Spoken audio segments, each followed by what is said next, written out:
I stand before you today with a simple but profound truth: gratitude begins at home. It begins not in the applause of strangers, not in the promotions of the workplace, not in the accolades of society, but in the quiet corners of our houses, in the whispers of affection between spouses, in the laughter of children, and in the gentle hands of parents who raise us. It begins in marriage and family.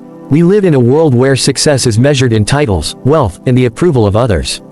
We live in a culture that glorifies achievement in the public arena but often neglects the private sanctuary of the home.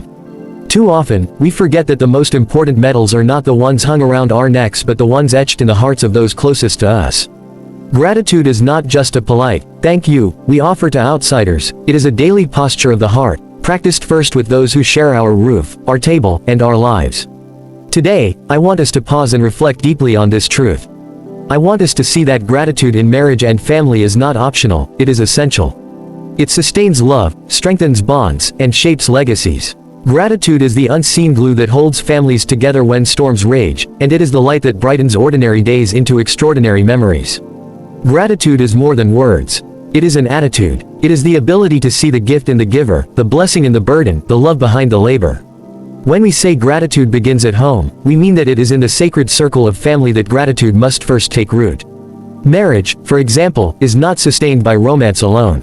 Feelings fade. Butterflies grow weary. But gratitude breathes life into love long after the fireworks have dimmed. When a husband looks at his wife and sees not just her presence but her sacrifices, her sleepless nights, her countless acts of care, her quiet endurance, and he says with sincerity, "Thank you, I see you," he waters the garden of their love. When a wife recognizes her husband's labor, his struggles, his silent burdens carried for the sake of the family, and she whispers, "I am grateful for you," she strengthens his soul. Likewise, in parenting and family life, gratitude is the difference between entitlement and appreciation. Children who are taught to say, "Thank you," not only with their lips but with their lives grow into adults who honor others. Parents who express gratitude to their children, gratitude not just for achievements but for their unique presence, build confidence in them. Siblings who appreciate one another create a bond stronger than rivalry. Gratitude, therefore, is the heartbeat of family. It is the rhythm that turns a house into a home. Yet let us be honest with ourselves, gratitude at home is often the most neglected. We say, "Thank you," to the cashier at the supermarket but forget to thank the spouse who made us breakfast. We bow in respect to a stranger who holds open a door but ignore the parent who has held open doors for us our whole lives. We applaud colleagues at work but fail to acknowledge the small daily efforts of those who live with us.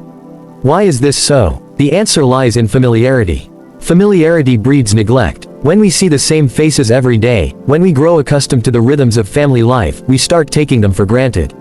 We assume our spouse knows we are grateful. We assume our parents understand our appreciation. We assume our children don't need to hear it. And in that assumption, gratitude dies a quiet death. But gratitude that is not expressed is gratitude that withers. Unspoken appreciation is like an unsent gift, beautiful perhaps, but useless. Love unexpressed becomes invisible, and families that do not hear gratitude spoken aloud can begin to feel invisible, unloved, unvalued. Therefore, to revive gratitude at home, we must first wake up to the reality that silence is not enough. Gratitude must be named, spoken, and shown. Let us turn first to marriage. Marriage is the foundation of the family. If gratitude is absent in marriage, cracks soon appear. When a husband forgets to thank his wife, resentment quietly builds. When a wife fails to appreciate her husband, discouragement creeps in. The greatest tragedies in marriage are often not born of catastrophic fights but of small daily neglects, the unspoken thanks, the unnoticed effort, the overlooked kindness. Gratitude in marriage is not about grand gestures. It is about small daily acknowledgments. It is about saying, "Thank you for making dinner. Thank you for listening to me. Thank you for standing by me." These simple words, spoken consistently, build a fortress of love. Moreover, gratitude in marriage is not only verbal but also practical. A grateful spouse does not just say thanks, they show it. They serve in return. They listen more deeply. They forgive more readily. Gratitude is not passive, it is active love. And here is the miracle: gratitude in marriage is cyclical. The more one spouse expresses gratitude, the more the other feels valued, and the more they, in turn, express gratitude. It creates a spiral of affirmation that strengthens the union. So, let us not withhold gratitude from the one person who walks with us through the valleys and climbs with us on the mountains. For if we cannot be grateful in marriage, how can we expect our families to flourish? Now let us speak of family life more broadly, between parents and children, siblings, and extended family. First, children. Parents often give endlessly to their children. They give time, money, energy, dreams. Too often, children fail to recognize this until it is too late. But gratitude must be cultivated in the young. A child who learns to say, "thank you," learns humility.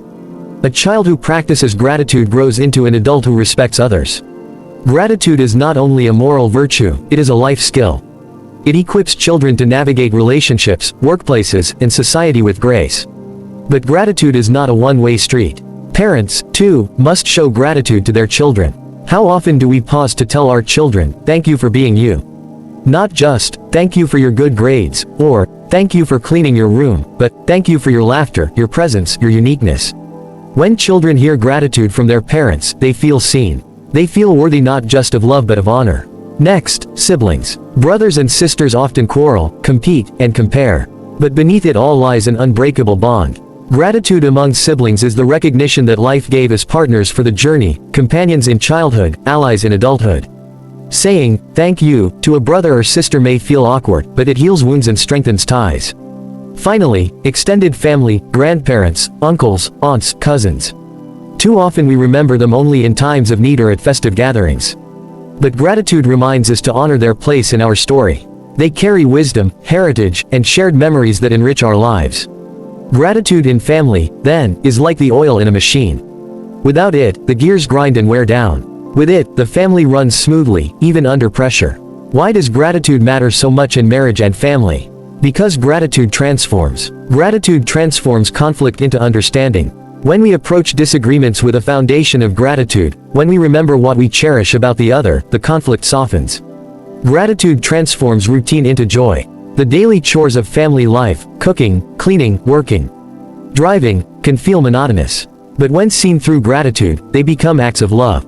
Gratitude transforms suffering into strength. Families face illness, loss, financial struggles, disappointments. Gratitude does not erase pain, but it helps us see blessings even in hardship. The hand we can still hold, the lesson learned, the resilience discovered. And gratitude transforms legacy. A family that practices gratitude passes down more than wealth, it passes down a culture of love. Children raised in gratitude raise grateful children in turn.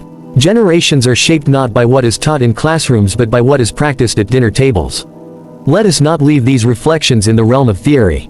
Let us bring them down to earth with practical steps. 1. Say it daily. Make it a habit to say, "thank you," every day to your spouse, children, or parents.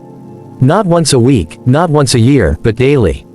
Gratitude grows with repetition. 2. Write it down. Keep a family gratitude journal. Each member can write something they are thankful for about another family member. Over time, this book becomes a treasure of affirmation. 3. Show it through service. Gratitude is not only spoken, it is shown. Do small acts of kindness for family members as a way of saying thank you. 4. Celebrate the ordinary. Don't wait for birthdays or anniversaries to express gratitude. Celebrate the ordinary moments, the dinner together, the laughter after a long day, the shared silence. 5. Teach it intentionally. Parents must model gratitude for their children. Teach them not only to say, "thank you," but to notice blessings, to appreciate people, and to give thanks in adversity. 6. Practice forgiveness. Gratitude and forgiveness go hand in hand. When we are grateful for the person, we can forgive their flaws.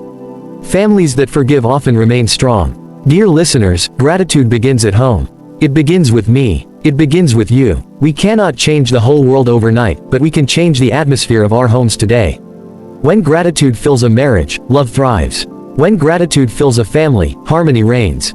When gratitude fills generations, the world itself becomes a kinder place. So let us leave here with a resolution, to notice, to name, and to nurture gratitude in our closest relationships.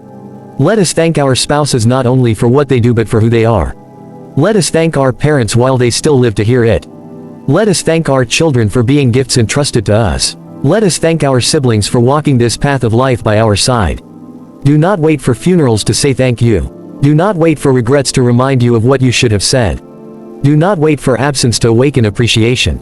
Speak gratitude now. Show gratitude now. Live gratitude now. In the end, life is not measured by what we accumulate but by whom we appreciate. The richest families are not those with the biggest houses but those with the biggest hearts. Gratitude is the currency of love, and when invested at home, it yields dividends that outlast lifetimes. So let us plant gratitude in the soil of our marriages. Let us water it daily in the garden of our families. Let us harvest the joy, peace, and strength that gratitude brings. For when gratitude begins at home, it does not stay at home, it overflows into society, into nations, into the world. Gratitude begins at home. Gratitude sustains marriage. Gratitude strengthens family. Gratitude builds legacy. May we all go forth and live it.